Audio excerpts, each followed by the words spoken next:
What is happening, everybody? Mattmade here, bringing you the top 5 news stories in gaming I found this week. Let's jump right into it. First up, we have PlayStation is testing crossplay with Fortnite. A while ago, they were getting reamed for blocking everybody who played Fortnite on their consoles to that console, to PlayStation's platform. They couldn't transfer data, they couldn't play with their friends on Switch or Xbox or mobile or PC, nothing else. You can only play with PlayStation people. People were mad, there was an uproar about that a while ago. So they're like, you know what, fine. Even though we're winning, in this generation, even though heck, even Xbox is technically winning. If you're making money, you're winning. They're like, all right, fine, you guys wanted crossplay, so let's give you crossplay. So now they're throwing that in beta, and for that beta, it's a select few people. There's no real way I found out how to sign up for it, but with that beta, you can play with all platforms, mobile, Switch, PC, doesn't matter. If you have Fortnite, you can play with them. I find this to be a really cool idea, and it's a really large thing for PlayStation in general. They don't typically do this. They shut down any form of crossplay they can. And for Fortnite, Battle Royale of all games to be doing this, to be making Sony go, all right, you can get your crossplay, that is really cool. Slap my mic. That is really cool.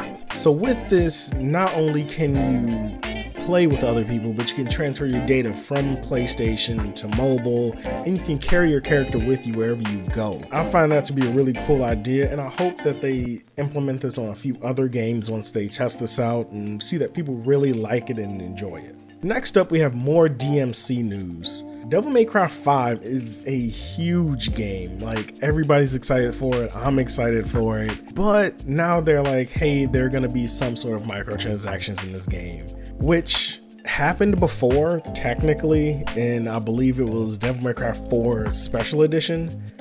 But you can now buy red orbs, which you use as your currency in the game to get upgrades, moves, things like that. You can use real money for it now. You can be like, all right, I don't feel like grinding this out. Let me go buy these orbs to upgrade this move I really like. It doesn't break the game. However, with the fact that there's gonna be multiplayer in the game, or allegedly multiplayer in the game, it can kind of break the game. So, you jump in with a buddy, or you jump in with a random, say, which I don't know why you'd be playing with a random, but say you are. That person could have spent $100 on orbs and purchased every move in the game, so they're totally busted.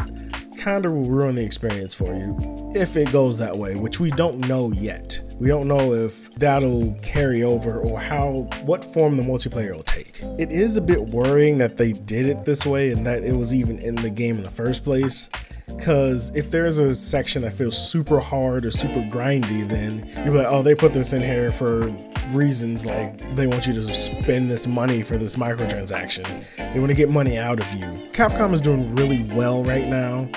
Like, they got Monster Hunter World, they got Mega Man 11, they got RE2 Remake coming out. They're really doing well, so this will put a bit of a damper on how well they were doing and how hyped some people were for Devil May Cry 5. Personally, I like to see how this plays out. I like to see if it's super grindy, if they just try to like get you on the microtransaction front. I'm curious about it. I'm wary of it, but it's not a game-breaking thing in my opinion. Like right now, I don't see it any way it can break the game. Like, you say a person's a casual, they don't want to go online and play with other people. It's a single player game. They're gonna play it single player.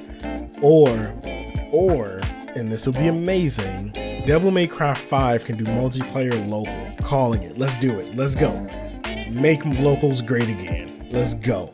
In Fallout news, Fallout 76 beta is coming out pretty soon for people who pre-ordered the game, and they use a funny acronym for beta. They call it the Break It Early Test Application, which is really funny. I like the acronym. It's pretty cool. Bethesda always did that well. They made fun acronyms or fun things. I like that they're giving it a beta before the game comes out, because that's become more of a staple, but I know some games still don't do it. They'll like do an early alpha for a select few people and then just go straight in. but I'm liking that the beta for 76 is gonna come out, and there's a possibility of you carrying your save data from the beta to the full game, which is great and I love it. Currently the beta is scheduled for October 23rd for Xbox and comes out a week later on the 30th for PlayStation and PC users. I don't know why they did this. I can understand for the PC because they have to build the servers and they have their own dedicated servers for like Steam and everything. However, for the Xbox and the PlayStation to come out a week apart, it seems to be a bit of favoritism, at least in my eyes. Again, this beta is only for those who pre-ordered the game. I don't know if you pre-ordered it right now, you'd get access.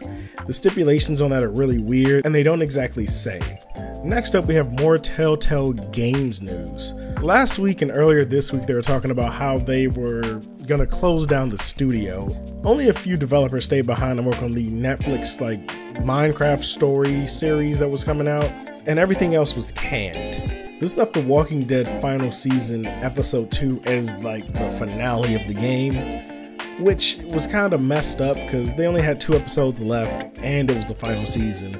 So a few other companies and a few other people stepped forward to try to help them finish the game. This is a really cool and nice gesture. I just hope that it doesn't backfire on the developers who are at Telltale Games, because it could be a way for Telltale to rake in more cash while also not paying some people severance, because I think they were hiring up to like the week before they closed and those people didn't get anything.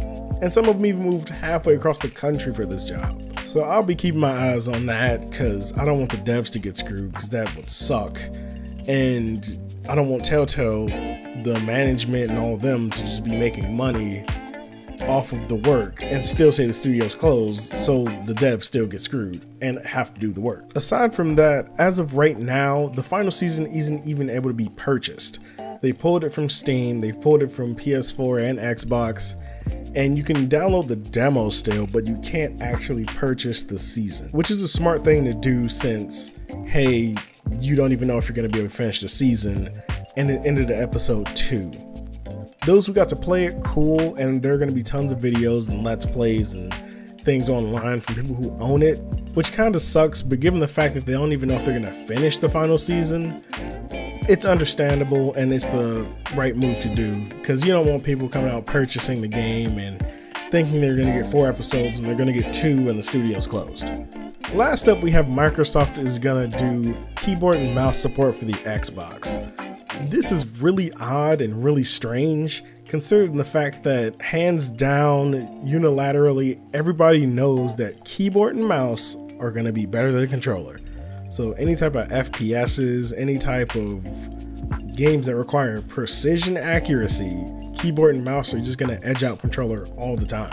Now they did support wireless keyboard and mouse before, but it's more fair because you have the latency of the wireless connection. It's just same as a controller. But with the wired keyboard and mouse, you're going to be zipping and zopping and shooting people in the face. It's going to be nuts. And I'm curious about how they're going to balance this. With this announcement, they also announced they're going to do a collab with the Razer on a keyboard and mouse.